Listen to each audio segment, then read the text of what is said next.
आम खास प्रेस से मैं विपिन अग्रवाल।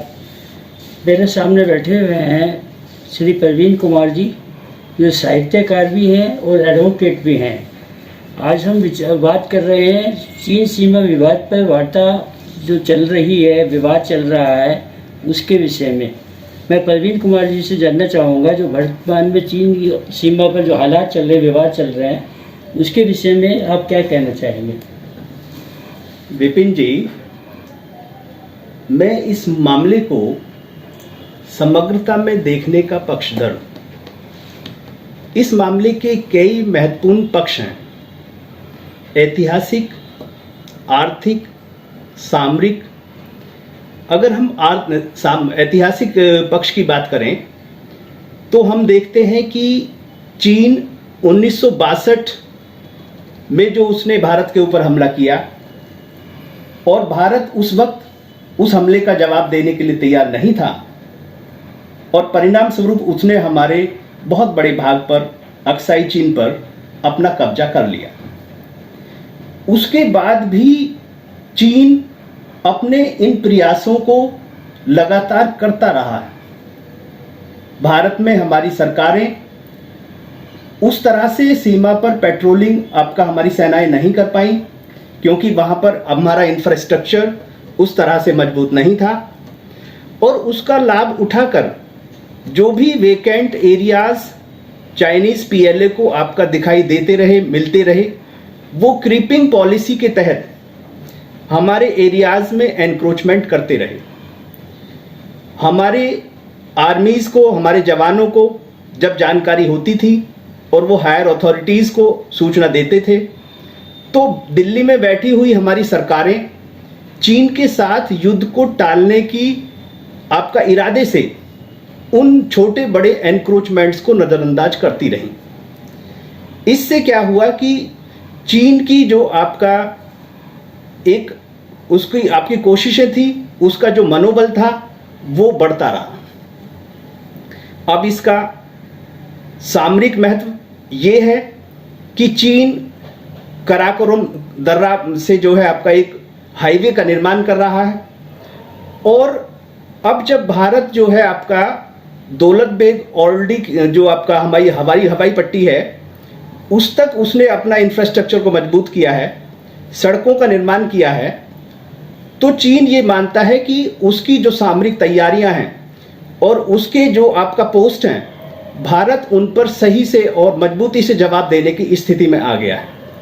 इस वजह से भी चाइनीज पीएलए और चीन की सरकार इस तरह के गलवान घाटी में अपने दावे को जताकर और इस विवाद को जो है तूल देने की कोशिश कर रही है, और वहां पे वो चाहती है कि भारत सरकार जो इंफ्रास्ट्रक्चर पे काम कर रही है, मजबूत कर रही है, उसमें व्यवधान वो डालना चाहता है।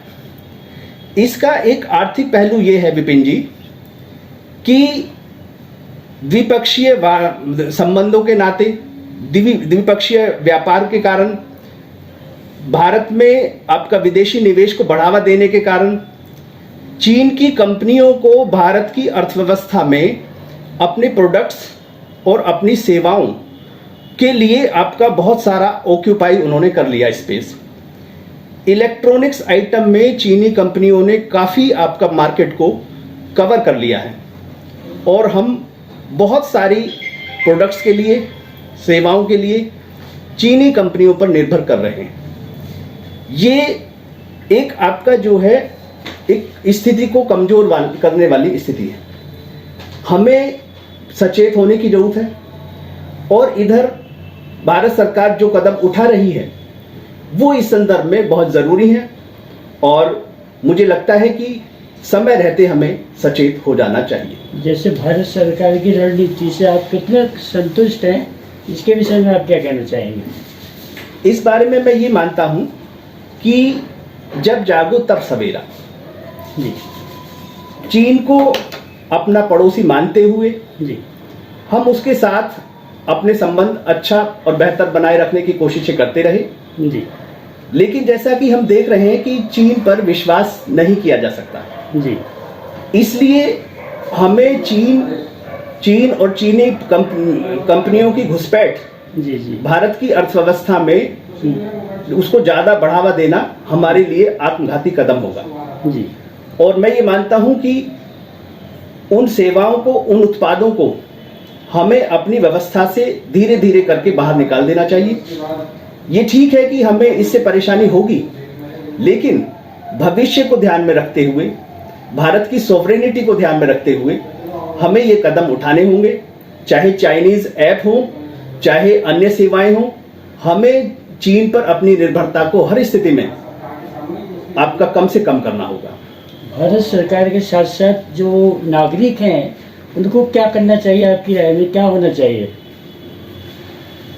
भारत के नागरिकों को भी ये बात समझने की जरूरत है कि अगर हम चीन के प्रोडक्ट्स को खरीदते हैं, चीन की कंपनियों की सेवाओं को हम उपभोग करते हैं, तो उससे जो रेवेन्यू जनरेट होता है वो चाइना में जब पहुंचता है तो उसी धन से चीन की जो पीएलए है, आपका आर्मी है, वो मजबूती ग्रहण करती है और फिर वही आपका जो है पीएलए हमारे सैनिकों को आपका घायल करती है और उनका जो है असैसिनेशन कर पाती है।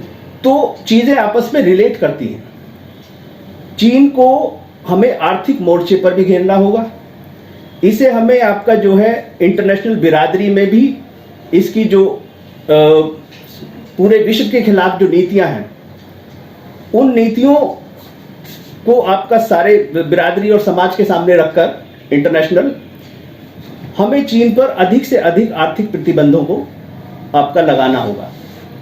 और भारत के लोगों को ये समझना होगा कि हमें अपनी कंपनियों को, अपने उत्पादों को बढ़ावा देकर हम चीन के खिलाफ अपनी लड़ाई को मजबूती प्रदान कर सकते हैं। हम खास प्रेस की तरफ से आपको बहुत बहुत धन्यवाद।